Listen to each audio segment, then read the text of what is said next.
மக்கள் விரும்பும் Velavan stores, Usman road, T Nagar, Chennai மற்றும் தூத்துக்குடி. விழா காலங்கள் எல்லாம் வேலவன் ஸ்டோர்ஸோடு.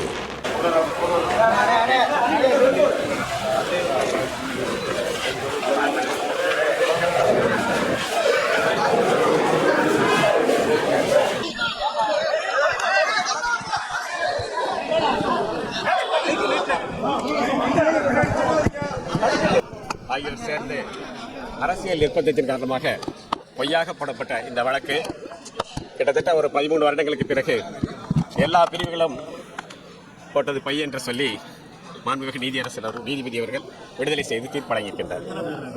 இந்த வழக்கில் மட்டும் 22 பேர், 4 பேர் வழக்கு இதில் இறந்துட்டாங்க. மேலூரில் நடந்துச்சு 17 பேர், மேலூரில் நடந்துச்சு. அதுக்கு பிறகு ஸ்பெஷல் கோர்ட்டுக்கு இங்கே வந்து நடந்துச்சு. இது முக்கிய ஆதாயம் வீடியோ ஆதாரம். அந்த வீடியோ ஆதாரம் இல்லை என்று அப்பொழுதே புகார்தார் ஹைகோர்ட்டில் சத்தியபிரமாண வாக்குமூலம் போட்டிருக்காரு. இந்த கன்சர்ன் கோர்ட்டுக்கும் அந்த சிப்பை சகாயத்தை கொடுத்தேன்னு சொல்லிட்டு என் முன்னாடி தான் போட்டு பார்த்தாங்க. என் வீதியில் ஆதாரம் இல்லைன்னு அப்பவே சொன்னாங்க. இது அப்போவே இந்த வழக்கை அவங்க வித்ரா பண்ணியிருக்கணும். அரசியல் சூழ்நிலை நிர்பந்தத்தின் காரணமாக அப்பொழுது நடந்த பிரச்சனையில் பாராளுமன்ற தேர்தல் பணியில், சட்டமன்ற தேர்தல் பணிகளில் அண்ணா அழகிரி அவர்களுடைய பணியை முடக்க வேண்டும் என்பதற்காக போடப்பட்ட பொய் வழக்கு. நான் அனைவரும் இது தலைவர் கலைஞர் அவர்களுடைய வெற்றியை சமர்ப்பிக்கின்றனர்.